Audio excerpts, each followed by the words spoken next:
Obviously, we're here mainly to talk about Exhibit 2's primarily renewals, but we will also mention obviously things that are applicable for new projects and just how to accurately fill out your Exhibit 2 in general. Okay, so here's just the outline. Like I said, I'll start by going over some of the NOFA highlights, how to complete your applicant profile, and the completing of the attachments of the applicant profile, which is extremely important, just as it was last year. I'll then pass it off to Jay, who will go over how to actually complete the Exhibit 2, some key things to keep in mind, local and federal timelines, and Monarch's role in project review. So just some highlights of the 2015 NOFA. So HUD did send out the NOFA, obviously. There's $1.89 billion in total funding available. They did mention that it should be sufficient to fund renewals, but they have updated their tier system, so funding is a little bit more competitive. COC Tier 1 funding is equal to 85% of the COC's annual renewal demand. So when we were completing the grant inventory worksheet way back in February, we listed on there all the projects that were up for renewal in the 2015 competition. HUD basically looks at that and then decides how much funding is available under Tier 1. Tier 2 funding is obviously the remaining 15% of the renewal demand, plus the amount that's eligible for under the COC permanent housing bonus. So all COCs are able to apply for up to 15% of their final pro rata need. So in many continuums, their final pro rata need might be their annual renewal demand. In some, their pro rata need, which is determined by HUD, may still be higher. So it's whichever is higher, the annual renewal demand or the preliminary pro rata need as established by HUD. So that's what equals the total of Tier 2 funding. As it says at the bottom, COCs can apply. Unlike last year, COCs can apply for more than one bonus project, but the total funding between the projects that it applies for cannot exceed the 15% of the final pro rata need. So the tiering structure, all projects except the eligible COC planning grants, which is a total of 3% of the final pro rata need, will be ranked using the Tier 1, Tier 2 system. Tier 1, as described in the NOFA, is basically considered safe funding.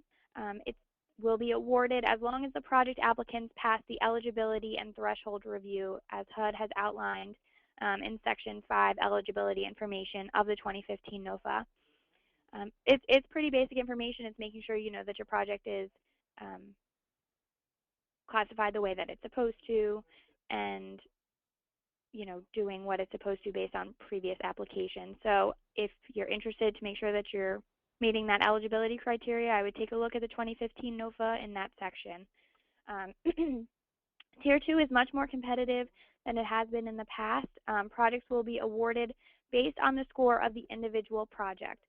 So HUD has come up with a rather interesting scoring criteria for Tier 2 projects. It takes into consideration the score of the overall Exhibit 1 for the continuum, the rank that the project received in Tier 2, excuse me, as well as the project type.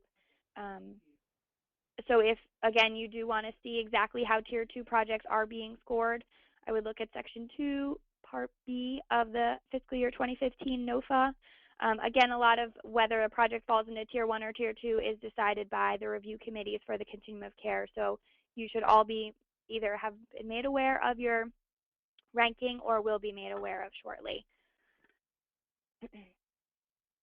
Reallocated projects this year. So new projects can be funded again through either reallocation or through the bonus project. So reallocated projects can include new permanent supportive housing that is 100% dedicated to chronically homeless individuals or families.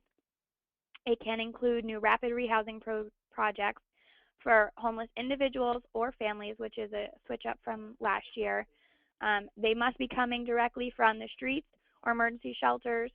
They can be youth up to 24, or they could be persons who meet the criteria of paragraph 4 for fleeing or attempting to flee, that should say flee, not free, domestic violence.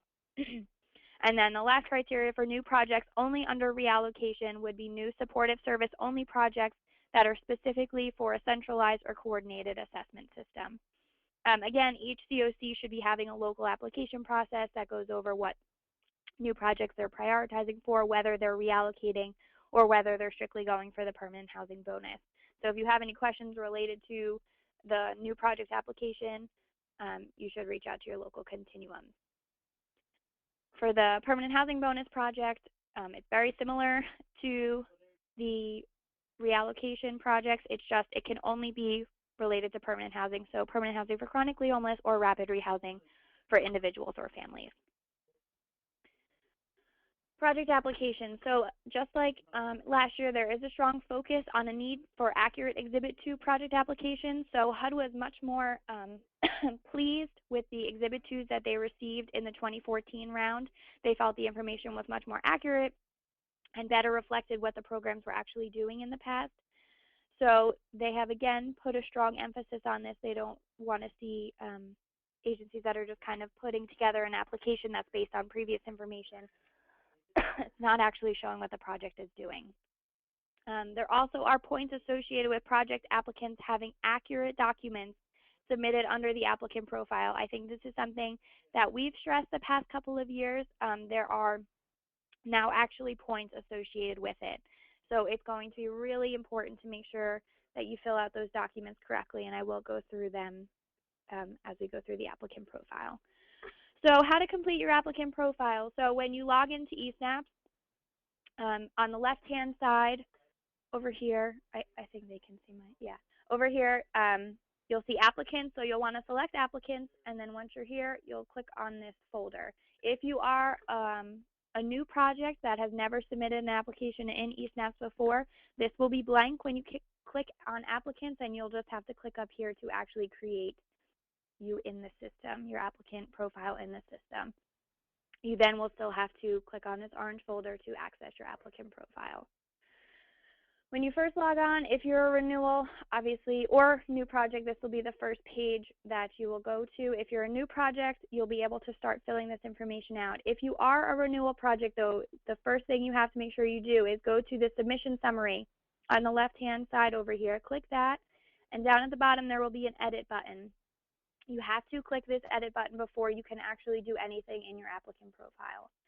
So once you click that, you can then go back to the first profile type, and then you can just start to go through, make sure that all your information is accurate. You also want to make sure that this is accurate, not just so they're sending information to the right people, but this applicant profile actually pre-populates part of the Exhibit 2 application. So if specifically for the legal name of the organization, for the tax ID number, for the contact person, and for the alternate contact, you want to make sure that that's listed as the right person, the right email address, because that is all information that will end up in your Exhibit 2 application. You cannot fix it there. It has to be fixed here. So make sure, go through. That's also another reason why you should complete your applicant profile before you start to complete your Exhibit 2s. Because like I said, you can't update the Exhibit 2 if it's related to this. It has to be done in the applicant profile. So you just go through, fill this information out, alternate contact. You need to list a congressional district, whether it's faith-based organization, or, you should. There is this question, is applicant's code of conduct already on file with HUD? I can tell you can answer it. It most likely is because you've submitted it in the past. But when we do get to the code of conduct section, you have to make sure that regardless if it's already on file with HUD, that you do submit it in eSnaps. So after you fill out just the basic information about your organization, you will go on to the fun attachments that need to be uploaded to HUD. So the first of which, and I will go through them each individually, so I'm just going to get out of the presentation, actually go into the forms themselves. So there are 4 forms that you might have to fill out. It depends on if you are a can they still see this too? So it will depend on if you are a nonprofit organization or not as to what forms you have to fill out. But the 2880 is a requirement of all projects.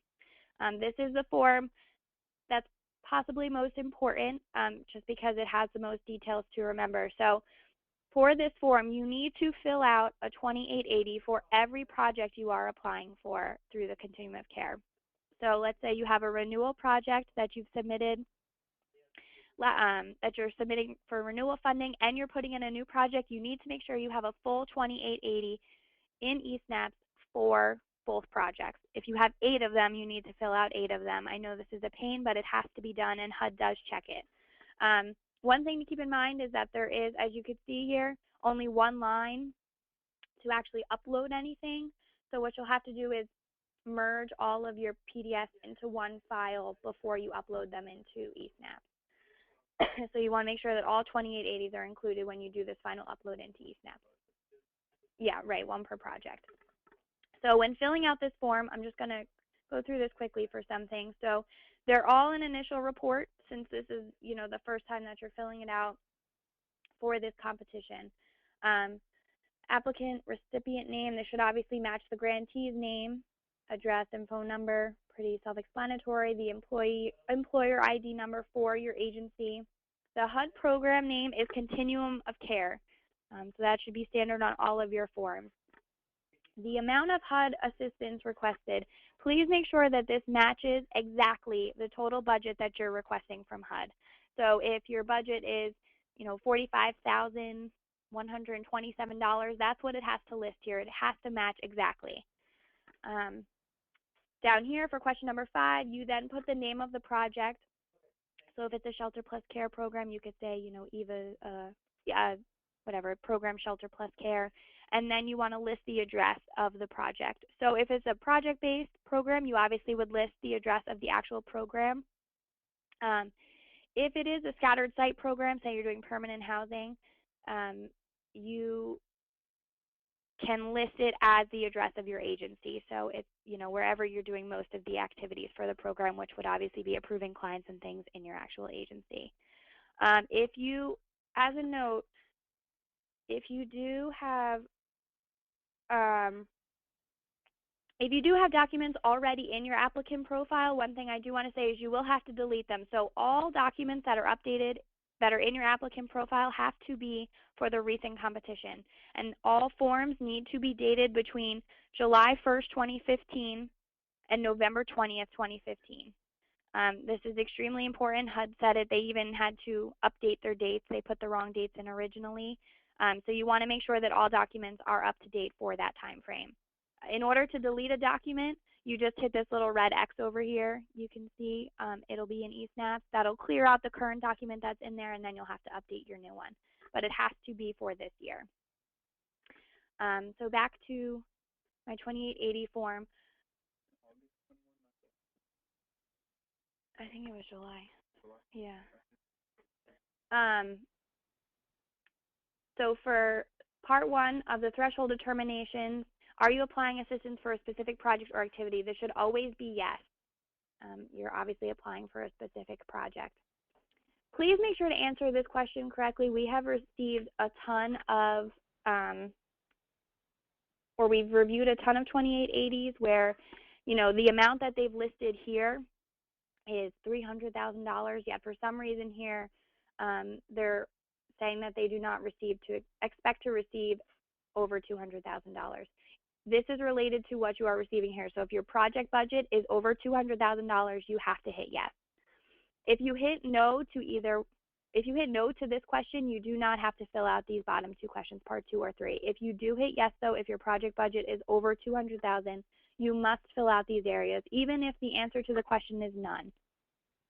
So for part 2, other government assistance provided or requested, that would be for this specific project.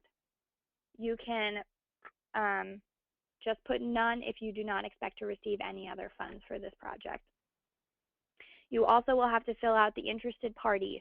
The guidance that we're providing on this piece is basically this should match your subrecipient list in your project application. Jay will go over that in a little bit. The idea behind this is you're really listing any agency who will receive funding through the application. So if you're putting in an application for, let's say, $100,000 in supportive services and the rest in rental assistance, if there's a second agency that will receive $50,000 or $20,000 worth of that budget at all, they need to be listed here. Again, this only has to be filled out if your budget is over $200,000, but you want to make sure that all agencies that are receiving funding through this grant are listed here. obviously the signature and the date. Was I right on the date? Yeah, so the time frame, just to confirm it, it is July 1st, 2015 to November 20th of 2015. That's when all forms have to be signed in between those two dates. Which if you're filling them out now, you're obviously fine. Oh no. Okay, so the next form I'm going to go on to is the SFLLL form. It is the next form on the list here, which you can see. This form does not have to be filled out by any government agencies, but anybody else, you should really fill it out. Even if it says that it is not a requirement, and that goes for any form. If it says it's not a requirement, but you want to feel safe, I would say submit it. Like the Code of Conduct is an example where everybody's Code of Conduct in ESAPs, it says that it's not a requirement, but it should be submitted in the system. So filling out the SFLLL is really pretty straightforward. It's a form to disclose any lobbying activities. So for question 1, you should be selecting B, which is that since you're filling out an application for a grant. Question 2 should be A, since you're putting in an application. Question 3 should be, again, A, as an initial filing. Question 4, since this is being filled out by the grantee, you want to make sure that you're clicking prime, and then you want to list, whoever the grantee is, and then their address. Congressional district, if you know it, you can put it. It's not a requirement. Question 5, since you're filling this out for the grantee, you can leave this blank. The federal department agency is obviously the Department of Housing and Urban Development. So you want to make sure that that's what's listed there. Federal program name is Continuum of Care. And the CFDA number is 14.267. 14.267. You'll also find that on the NOFA, and you'll find that in other places. So the name, and you'll find that in the Exhibit 2 actually itself. So the name and address of lobbying registrant for question 10. If you do not have anybody that's a lobbying registrant in your agency, you just have to put none. The same for individuals performing services, obviously if it's different from 10A. So both of those questions for most agencies, I don't think I've ever seen a disclosure of lobbying activities that actually comes through with somebody's name. So put it in as none, have somebody sign it, make sure that, oh, and just to note, the person who should be signing all of these forms should also be the person who's the authorized representative listed in your applicant profile. That's who HUD will be expecting to see all of these forms signed off for. Again, the date is the same time frame for this form. The next thing, as you can see on the list, is the Code of Conduct. Like I said, if it's already uploaded in there and it was approved in the last application round, it's fine. You can leave it up there. You don't have to submit a new one every year, but you have to make sure that there is something in there. I'm sure you all, especially for renewals, if you got renewal funding in 2014, you know that if you didn't include it, you had to go back in and update it.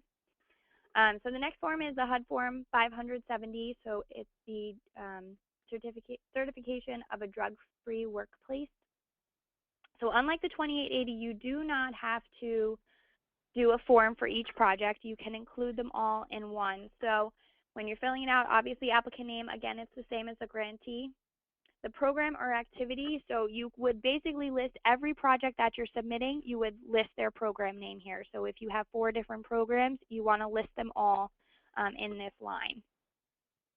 You then have to list the site for work performance. This is basically the address of your agency. So if the staff who are providing services for this grant are in one building, you just list the address of that building. Let's say you have a program where it's project-based. If that's where they're providing the services, that's the building that you can list here. It's a pretty straightforward thing. The only time that you might have to list more than one location is if you are submitting for a project-based application where the staff is actually on site, and then you're also submitting for maybe a scattered site where the staff are obviously kept in your agency's location. If you do need to list, it does say the applicant shall list on separate pages, so you really just need to include an additional sheet that lists which project is associated with which location. You then have the name of the authorized official sign, title, and again, the date is in that same time frame. And that's it for those forms. So the next thing you can see here is the nonprofit document. So that does have to be submitted for any nonprofit organization. Obviously, if you select it in the beginning, you'll have to upload it there. Please make sure you upload that. That's, again, something that's a requirement. Also, if you are a nonprofit, you will see this survey on EEO come up. So that will not be for any agency besides nonprofits. You won't even see it there as an option, so you won't have to worry about it. If you do have to fill out this form, this is what it looks like. It's also known as the SF-424 supplement. It's actually easier. So for any of these forms, if you don't have a copy of them, all you have to do is Google. You just Google the name of the form. For this one, it's actually easier to Google survey on EEO HUD on Google, and it comes right up. So there's no signatures on this one. It's basically just filling out information about your agency. So the agency's name, DUNS number, the grant name, the CFDA number, which is what I gave before, the 14.267, and then you just have to fill out these questions again about your agency. It's a pretty straightforward. There's no signature page or anything for that one, but you do have to have it uploaded in order to. Is it this one? So those are all of the documents. I can say, you know, Monarch will try to review most of the documents as they come in. It will just really depend on time frame. We'll go over a little bit later what the things that we will review for every project is. So I would say just pay special attention when you're filling out the forms. If you specifically want us to look at any of your forms, feel free to email it separately. If you have a specific question, feel free to send it over and we'll try to get you an answer to that. They are really important. Like I said, there are points specifically associated with, so that's why we just wanted to stress the importance of them. So after you've attached everything and you've made sure all your information is correct, you want to go back to the submission summary page, and you will see a complete button here. First, I mean, you can look at this form. Just like here, there's a please complete. If there's anything on this submission summary that has a please complete, it will not let you submit the form. So you need to go back, make sure you update everything, the same with the forms, submit everything. Then you can come and hit the complete button here. Once you hit it, it will go back to saying edit. Once it says edit, you know everything is specific, has been uploaded, and you can move forward with actually completing your Exhibit 2 application. So now I'm going to pass it over to Jay, who's going to go over how to actually complete an Exhibit 2 application and things to keep in mind. Thank you, Caitlin. Tough act to follow, but we'll try to keep it interesting here on the webinar. I'm going to go back so that I don't neglect this. Someone asked a question about the 424 supplement, which is that nonprofit piece. That's called the Survey on EEO HUD, and it is not specific to each project. It is specific to your agency. So make sure that you don't do the same thing that you need to do for the 2880. You don't have to do multiple copies if you have multiple programs. You just need to do the one. So we are now going to move along to the Exhibit 2 proper. So where Caitlin was taking you was all through when you log into eSnaps was under this piece here in the left gray menu bar under Applicants. That's where you access that applicant profile with all the forms. Where we are going to go in order to create your Exhibit 2 applications, you have to create them. They're not just out there in eSnaps for you. So this is the process where if you are in eSnaps, you may see these pieces in front of you. But the reason that you see this screen is if you look at the title, it's under Funding Opportunity Registrations. So if you're looking to generate your Exhibit 2, instead of clicking on Applicants, you'll be clicking on the next line down in the gray menu bar called Funding Opportunity Registrations. Okay, and you will see what open registration opportunities there are from HUD. So if you are a COC lead, you might be applying for a planning project, in which case you would click on the piece of paper with the red check mark next to that. If you are a new project, as in seeking new funding, whether through reallocation or the bonus competition that has never before been awarded to this project, then you would click on the new application paper with the red check mark, and then on down for renewal project applications. If you are submitting an application for a project that received funding in past competitions, then this is for you, and you're going to have to click that red check mark with the paper next to it, and that will take you to a screen that, for anonymity purposes is blacked out for this grantee, but it will say you have been registered once you select yes that you would like to be registered for that funding opportunity. That was a key. We do not have that screen that says, would you like to register, yes or no, but obviously you would like to say yes. Okay, so once that's done and you see that you have been registered, you can move on to the next process, which is really just moving down in the menu bar, down to this word. Instead of funding opportunity, you'll be under projects. So you're just kind of kicking the ball down the line here. Okay, so under projects, once you've registered for the funding opportunity for your new or renewal project, then you will see that in your projects list are the various different types of projects that you have registered for in the past, and you will not find in this list any of the new project applications. Okay, what you're going to need to do is go to this drop-down menu, and you are going to have to find in the drop-down menu this line here, which we've put in there for your purposes, either renewal project application FY2015 or new project application FY2015, or if you're a COC lead, the planning project. Okay, so you can use these filters here, and it must be open projects as well. So you're clicking open projects in the first drop-down under project status, and then renewal project application or new or planning, as the case may be. And what's going to happen is that you're going to, once you sort for those projects, you're going to find that they are not, oh, okay, sorry, we don't have that screen, that's not available. But what you're going to find is that a screen comes up with nothing in this list, and that's because you haven't created it yet. So what you're going to need to do is click on this piece over here with the orange or kind of brownish orange yellow plus sign next to this piece of paper. Okay, sorry folks, I am clicking all over the place. So that's this one right here in the upper left hand corner of the projects list.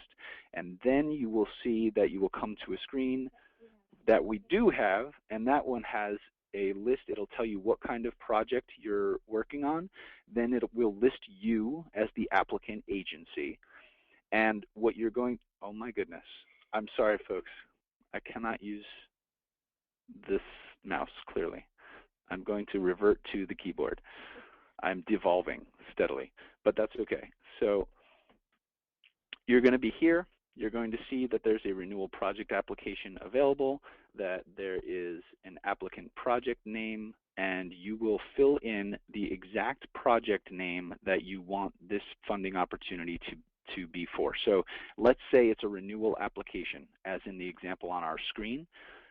What you're going to need to put in there is the exact project name that you have been using in past competitions. Okay, so you can find that in a number of places. You can find that in last year's application in eSNAPs, or you can find it on the final HUD-approved GIW that was sent out to you from your COC lead. And then you have this opportunity to, in the next drop-down menu, you can see the import data from field. This obviously won't be there if it's a new application, but for renewal applications, you can import data from any renewal project that renewed in 2014. If this is a first-time renewal from a 5-year or 3-year grant from another competition, a competition other than FY 2014, you will not be able to import data. But if you renewed last year in the 2014 competition, you'll definitely be able to import data, and that will help you just fill in some of the kind of basic fields about your project. Okay, so once you have done that, you've named this project what you want it or need it, and you've selected what to import data from. If you have another project to create, you can click Save and Add Another, and then go right to it and create all the projects you need of that category, whether renewal or new project. Or you can just hit save if you want to make sure that it worked, or you can click save and back, and that'll take you back to the projects list. Okay, so those are your options. Obviously, you can hit cancel if you've created as many as you might need.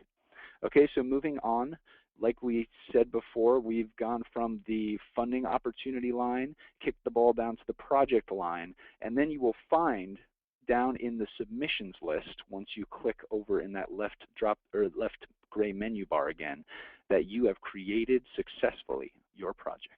So this is the culmination of all your work.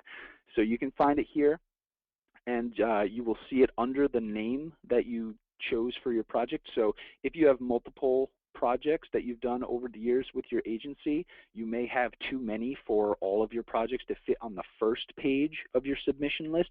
So don't be fooled by that. It is there. You can scroll down to the bottom of this page with the submissions page, and there will be numbers, 1, 2, 3, 4 pages worth of applications. You can also try to use the filters up top to find the project that you need, or if you see that red arrow next to funding opportunity name, you can also sort by the alphabetical ordering of your project names, and they'll always be on the last page under R for renewal project application, pretty much. Okay, so that is the submissions list. In order to get to the project, you can click on that little orange folder with the gray sheet coming out, and it will take you here. Okay, this is the initial before starting page of your Exhibit 2. You are now in the project application for one of your projects. And as you can see in the upper left-hand portion of the gray menu bar, there's a renewal detailed instructions guide. Now, this is very important information for you. Not only is this webinar intended to be a resource for you, but HUD is actually really keen on getting you to do all the things that they want you to do in this application. So they have given you a specific manual there. So I would refer everyone to that detailed instructions guide. It will tell you a lot of the things that we're telling you about how to upload things properly and fill it out properly, but it's in, HUD speak. So it's also how to actually answer some of the questions as well. So if you're looking for guidance on, well, what exactly is this asking, that's the place to go. So when you first log in, if you see to the left in that gray menu bar, all of those fields will not be there right at the beginning. Okay, the reason is that it will only be fully filled once you get to number 1F, the declaration. So if you log in first of all and you only see 1A through 1F, don't be afraid, okay? It's supposed to be like that. So what you're going to do is, if you've checked out the renewal detailed instructions and you're ready to go, you've remembered all the things HUD wants you to do, you can click next or click in the left-hand menu bar to 1A and you will move along. This is just your application type. It's got some basic information that that date received is when you create the Exhibit 2, and then you can also see the expiring grant number is the federal award identifier if it's a renewal project. If it's a new project, that won't be there for you. However, this is very important. If you do decide to import your data from a past project application from 2014, this grant number on page 1A will not be correct. Okay, it will be a number that ends not in 140 something. Okay, you need to have your most recent, either 2014 or other grant that is expiring in 2016, or yes, in 2016, you have to have that newest grant number in this section under Federal Award Identifier. If you have a question about where that number is, you can refer to your HUD-approved GIW from the COC. Those should have been sent out by your COC lead. Or if you don't have that, you can contact your COC lead for that information. Okay. you can see that HUD is, even though they're having a lot of typos with confirm, that they do ask you to confirm that the federal award identifier was updated. So they're actually just creating a new checkbox for you to make sure you're aware of that. Okay? Any fields in the Exhibit 2, just so you're aware, any fields that are grayed out or you cannot click in to enter information, you should not worry about. It means that they are not required of your application. Okay, so if all of a sudden you're clicking under numbers 4 and 5 and they don't have an asterisk next to them, you will find that you can't enter anything. And that's because you're not supposed to. So don't worry about that. But where there are asterisks, you do need to fill in the information. And in order for your information to be entered into the form, you have to choose one of the 3 top buttons at the bottom before moving on. Okay, you have to either click Save, which will just bring you back to the same page with the information, Save and Back if you want to go back, or Save and Next. And that's what we're going to do, Save and Next, onto 1B. All right, so your legal name of the applicant. This should, if you imported data from your last year's application, will all be filled in, and it should be all filled in as well if you're a new organization, if you followed Caitlin's instructions regarding the applicant profile, because this is all pulled directly from your applicant profile. Okay, so there shouldn't be anything new to enter into 1B, but it should all be complete and accurate. If it is not, then what you have to do is correct it in your applicant profile. So you'd go back to the tape, follow Caitlin's instructions for that. Okay, then you'd click Next. Onto 1C, Application Details. This is just clarifying information again from your applicant profile. It should be straight ahead. You can click Next. And then this is, even though it is somewhat from the applicant profile, you do need to confirm the areas in which you operate. So that will include congressional districts of where the program operates. You could probably have that information in a past application if you're a renewal program. Otherwise, you can look it up or call or contact your COC lead. And then you see the asterisks under number 17 with the start dates. You will need to put in a proposed project start date. If you are a renewal project, this proposed start date should be the day after the expiration date of your grant in 2016. So let's say you have a program that starts the 1st of April and ends the 31st of March. Your start date for this FY2015 application will be 4/1/2016. Okay, and then the corresponding expiration date will be 3/31/2017. All right, so that's that for that. Number 18 is all grayed out, so you don't need to do anything with it. You would click Save and Next to move along. 1E, Compliance. This is a question that you have to answer, and it has to do with whether you are subject to state review as an agency and whether you're delinquent on any federal debt in number 20. So you do have to answer both of those. Hopefully you are not delinquent on any federal debts, and hopefully for question 19 you haven't been reviewed.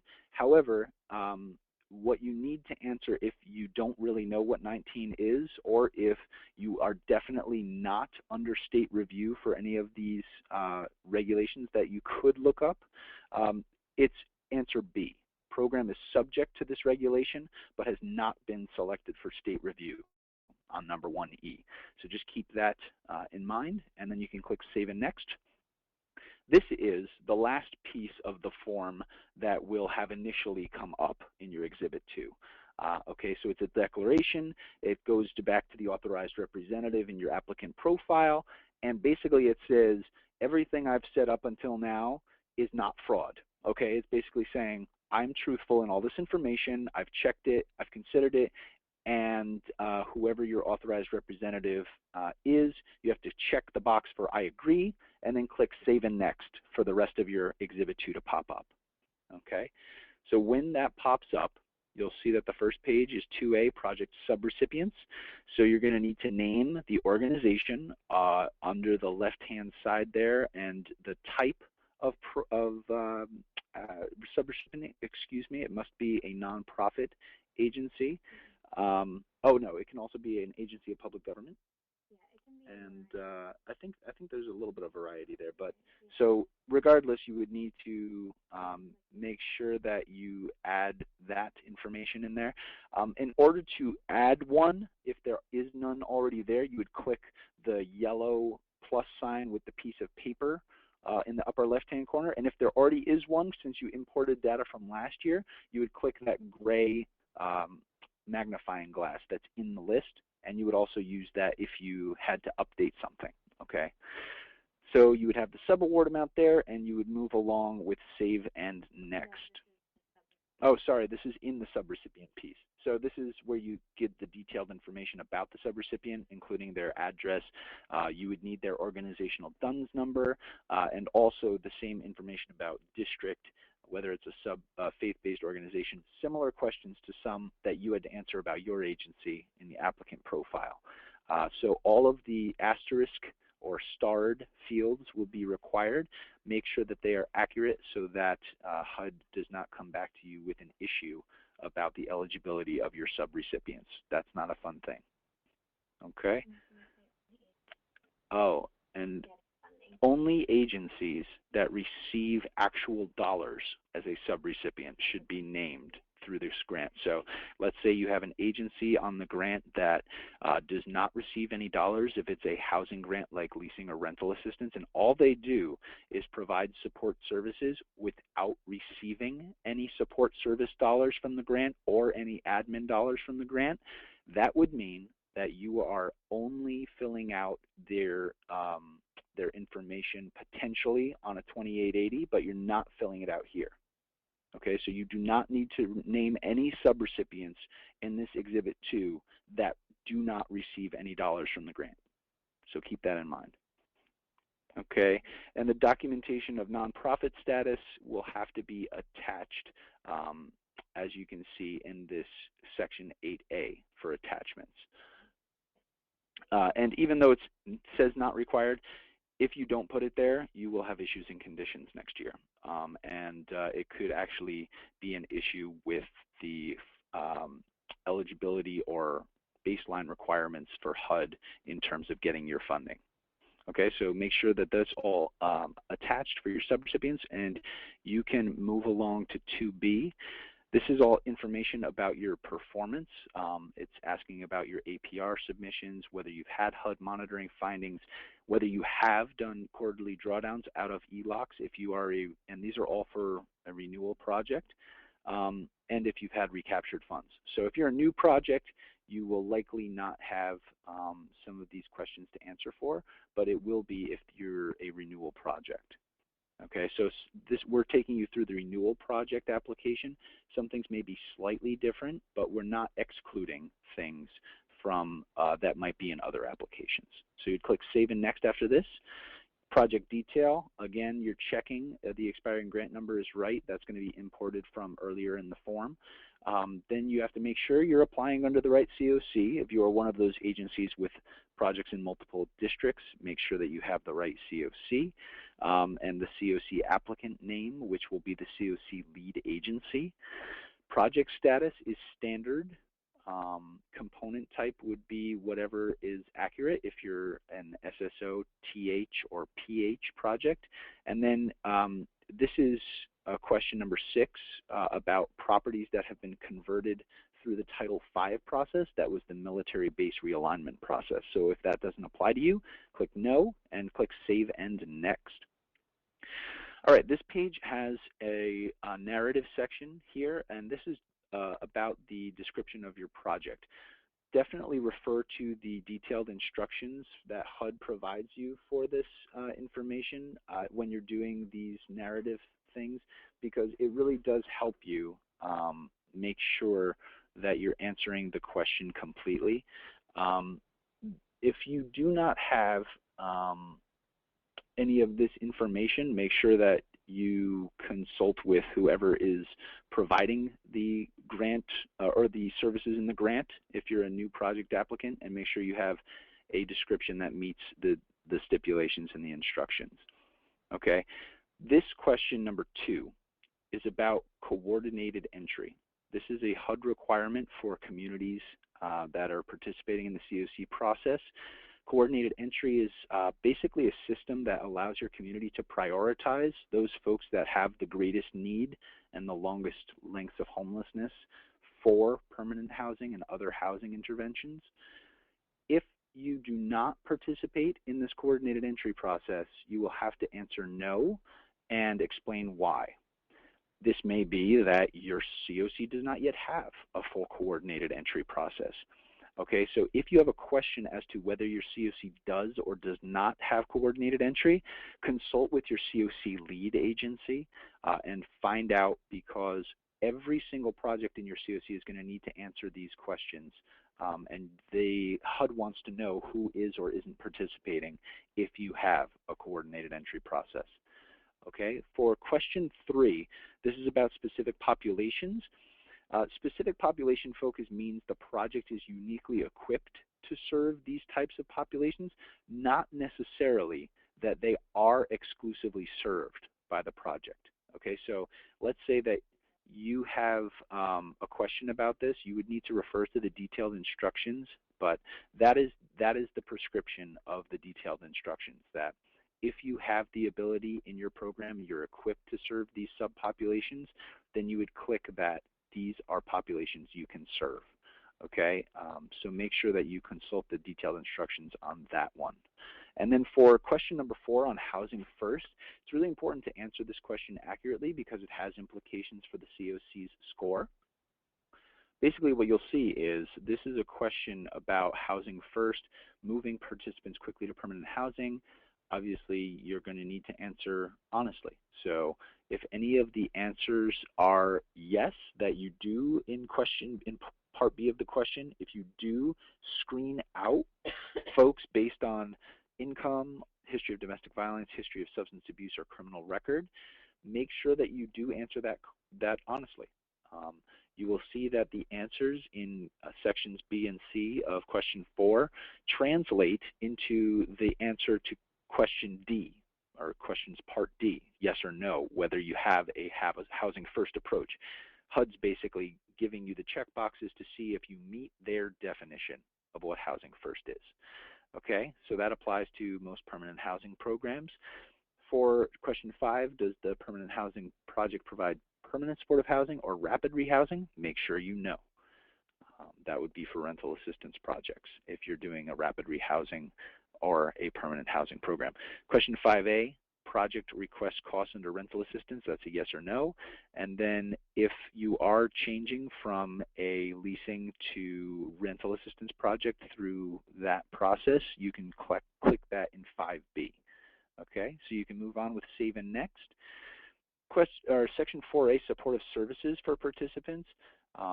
This is basically your agencies and your sponsor agencies, or the grantee if you're providing services, talking about who is providing what services that are listed here.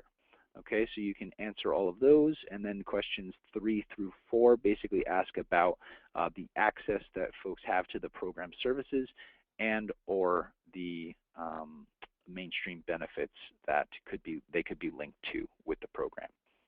Okay. Question 4B, housing type and location. This is the unit mix. If you're a permanent housing or transitional housing provider, make sure that you, if you don't have anything in here from a renewal application, you click the white paper with the orange plus sign in the left upper corner.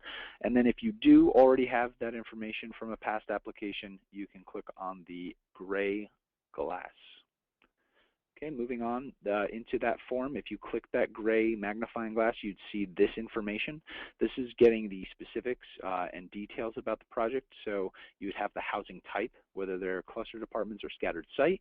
And then you would have down below, in addition to the questions about your exact units and beds, you'd have to specify about the dedication of these beds or prioritization for turnover for chronically homeless persons.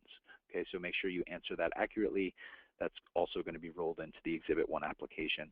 And then for question number 4, for address, make sure that you enter, like Caitlin said with the forms, either the location of the project, if it's a project-based rental assistance or other type of program, or if it's a scattered site program, you can enter the agency's address. Okay? And then again, you're selecting the geographic area with that specific address, if that applies. Okay, going back to the list, and this is where you you would have already clicked Save and Next from the previous section at the end of section 4. Now you're in 5A, Project Participants. So you are going to, if you are a renewal project, definitely want to refer back to your either original project application or last year's, specifying your participant subpopulations. You're going to want to make sure that you have the correct mix of persons based on their demographics and age, and all those totals should add up to the same amount that you specified in terms of beds and units. Okay, and then question 5B, again, if you're only serving folks, as this program is, with persons in households without children, you would only fill out that middle section there. So make sure you're filling out the section that is correct for your program. Sorry, using the mouse again, I can't help myself. So you would be in this section for persons in households without children if you don't serve families, or you don't serve youth. So you can see that there's a section at the end here for persons not represented by listed populations. If you have any numbers in that column, you'll be required by HUD to answer in a text box down at the bottom about why you have persons represented by not listed subpopulations, and that will be maybe that your program did not specify what types of disability your clients would have. If it was specified in your program application, you would definitely need to fill that out so that everything adds up with 5A, the previous question. You can click Save and Next, flying right along, super fast. All right, section 5C, Outreach for Participants. If you are a transitional housing program, this is a potentially relevant section to you. You'll see that the options are from shelter and the streets and safe havens. The fourth option is new. It says from transitional housing, previously resided in a place not meant for human habitation, emergency shelter, or safe haven. That's different from previous applications where it had something about at-risk populations. So if you're a transitional housing program where that was your answer, you're going to need to consult the detailed instructions and probably be putting whatever population you had in at risk in that section. Okay, this should be something that you can find in previous applications if you're a renewal project. Okay, question 6A. These are performance measures that are standardized from HUD. You should consult with your previous renewal applications. If you're a renewal, you have filled out this before. Okay, so you're going to need to put the target, the universe, and make sure that you're paying attention to the universe that these questions are asking about. So you can see this one is asking about persons, this one is asking about adults. So if you're a family program with households with adults and children, this top question will be about all the persons in the household, and this question will be just about the adults in the household. So make sure that you check that. This is total persons and this is adults, and your numbers for universe must match 5A. And if you're a renewal project, you should check back and make sure you're asking or targeting the same number of folks to meet that performance measure as in past applications. Okay, you can click Save and Next from 6A, and you'll be on to 7A, Funding Request. If you did a consolidation over this past grant term and you're now applying for a single project that used to be multiple projects, and one of them was a bonus project and one of them was not, we recommend that you, instead of answering yes, since one of them was a bonus and one of them was not, that you answer no. Because if you answer yes, then all of those units would be restricted under that bonus regulation. So take a look at that. Otherwise, make sure that you are selecting the costs that you're requesting for. So these are the different budget line items that you could be requesting, and admin will be added in a later slide or a later page of eSNAPs. And then you will need to make sure that you know from your COC if this budget was reduced based on reallocation from the last competition. You should be able to tell that because your amount for renewal will be less than what you applied for in FY2014 if you're a renewal. Okay, so once you're done with that, you can click Save and Next, and you'll move on to the rental assistance budget detail. So this would be if you're, of course, a rental assistance program. And you must answer yes in this box if you are requesting anything other than fair market rents.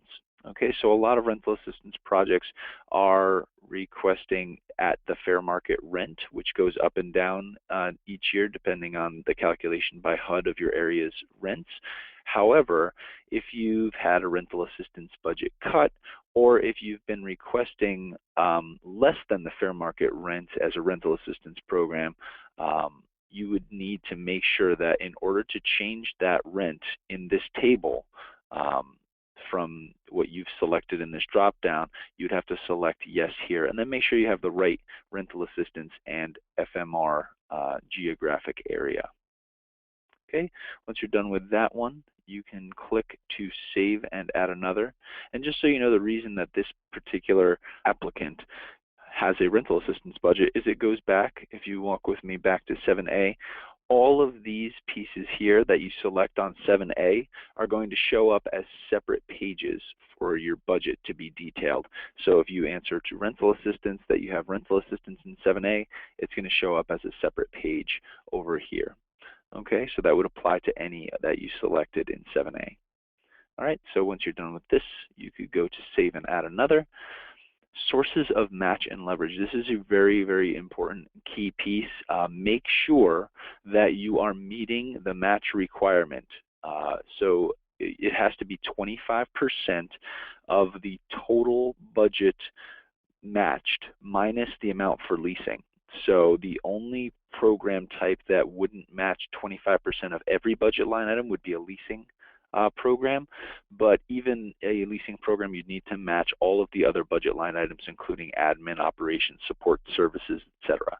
So the formula for how you calculate match, it's 25% of your entire budget minus leasing dollars. Okay, and then make sure that you don't put more than 25% match here. If you have more than the required 25% committed to this program that you're applying for, then put the excess over here in leverage. Okay, and then make sure that down here in this table, if you haven't yet done sources of match or leverage in past years, if this is a first-time project or a renewal where it didn't copy over, then you can go over here into the upper left with the paper with the orange plus sign, and you click on that. That will create a form for a match or leverage type, and then you can click in and enter what the information is, whether it's a match or leverage, etc. And remember, key piece of this is the date of commitment.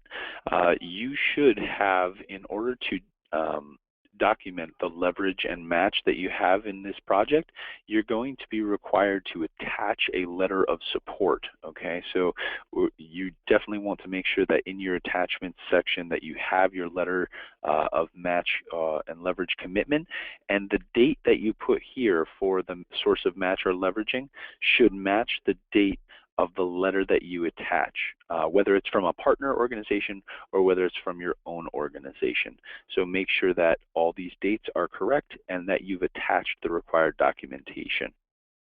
And the date that you use on these letters must be between 7/1/15 and 11/2015. So make sure that it's dated between July and November 20th of 2015. Okay, once you've gotten all this information correct, it'll ask you to save it. It'll bring you back to 7H, this page, and you can click Save and Next. Okay, 7I is the summary budget page. This page is really, really key, and it's something that Monarch will be checking.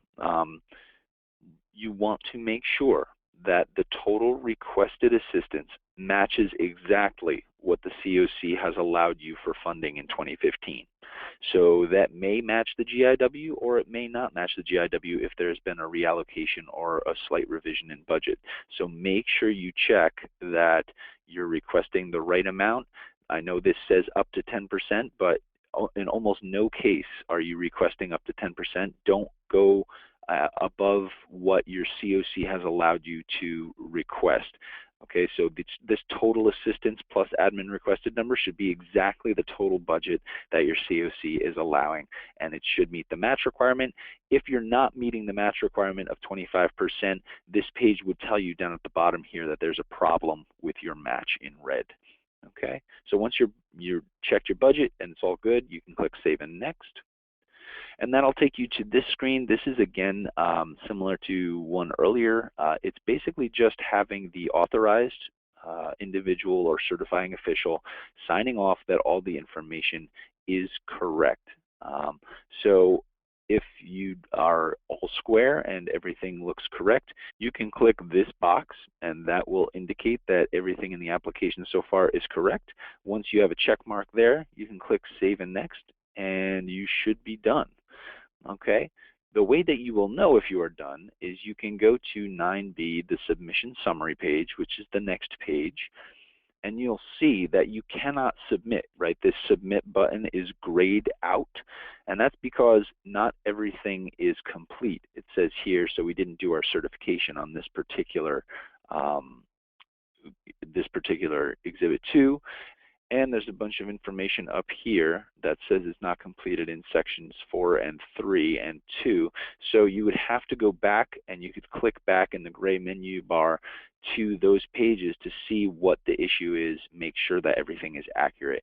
And once you've completed every form sufficiently, then there will be no input required or a date when it was completed in every single section. There will be no more please completes. And at that stage, your submit button should not be grayed out. It should be available for you to click.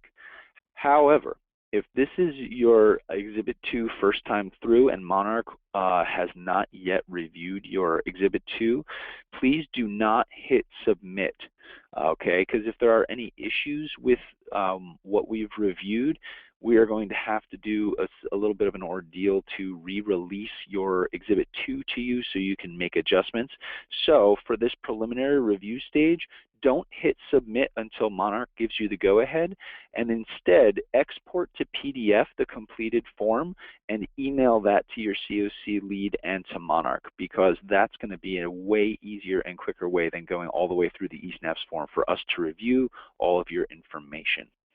Okay, so that is your Exhibit 2, and once you are done with Monarch's review and everything is good, then you could hit submit, and that will end your Exhibit 2 experience for this particular project. All right, just want to go over some local and federal timeline pieces. The final completed Exhibit 1 and Exhibit 2s are due in eSNAPS by November 19th.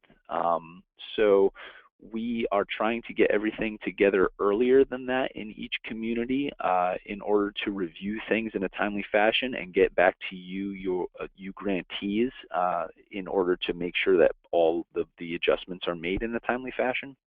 And again, just wanted to emphasize that we will be reviewing each project application before it can be submitted through eSNAP. So don't hit that submit button initially. Please just print out or export rather the PDF form and email that to us at Monarch.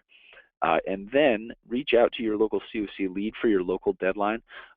Make sure that you get in touch with them. Each community may have a different local deadline for when these Exhibit 2s need to be submitted to Monarch for review. Okay. Monarch will be doing this following review. We'll be looking at the project budget, including admin, to make sure that it's in line with what the COC allowed you to apply for, so that there's no budget issues. We will also be looking to make sure that you're meeting the match and leveraging commitment, and especially the match requirement that these programs have, so that it will get funded and it will meet the threshold requirements. Also want to emphasize, make sure that you attach your match documentation Okay, that would be the commitment letter that you have from yourself for in-kind or for any other sources of funding for this program that are supplementing the COC funds.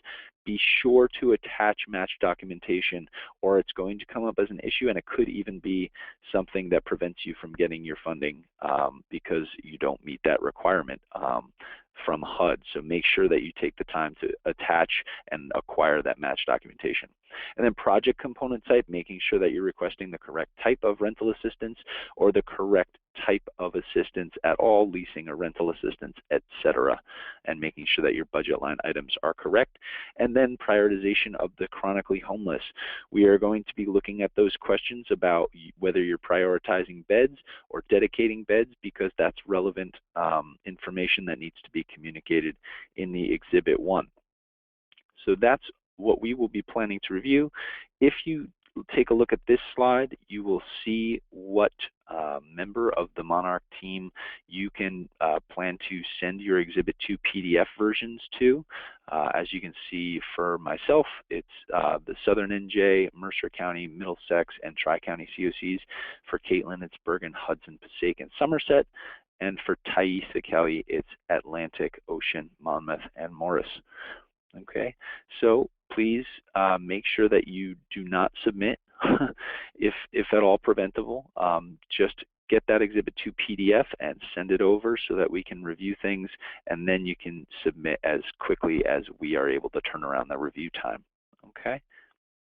Again, if you have questions about your local timeline, we are not the one to inquire of. It would be your local COC lead, so definitely reach out to them as well.